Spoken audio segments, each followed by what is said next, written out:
A lot of people refer to what we make as functional art. Still forged in the same Bonner shop for nearly 75 years, these blades are more than just a tool. They're pieces of Montana history and years of family tradition. Victor HANGAS' father-in-law, Rudy Ruana, started Ruana Knives back in the 30s after his truck broke down in Milltown. He was offered a job as a welder, and well, things just sort of grew from there. Started making knives on the side, and right after the war, you know, things were pretty tough.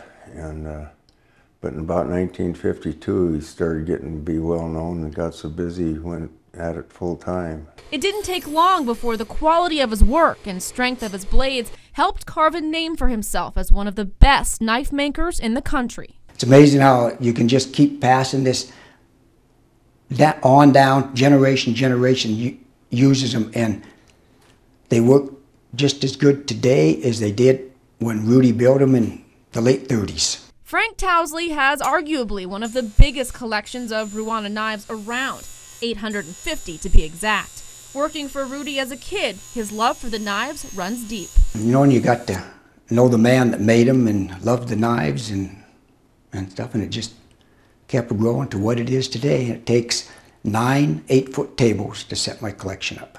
What makes these knives so unique is the way they're made, forged by hand. It toughens the steel. It actually basically densifies the molecular structure, and it makes it hold an edge better. And we do them one at a time, whereas other people that, you know, mass produce them, they do thousands at one time. But the real difference can be felt when you actually pick one of these knives up. With our cast handles, that's a real unique process. You won't see that today, but that to me distinguishes us more than any other knife makers around, is the cast aluminum handles. And it's something my grandpa started in the late 30s, and we're still doing it today. And there's not one knife like any other. You know, as much as you try and make them the same, they're all a little different. So, and then the Elkhorn, every piece of that's different too. So.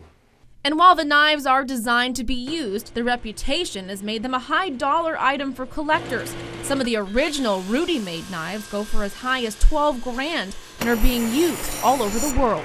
It's kind of amazing where a product from little Bonner, Montana gets sent.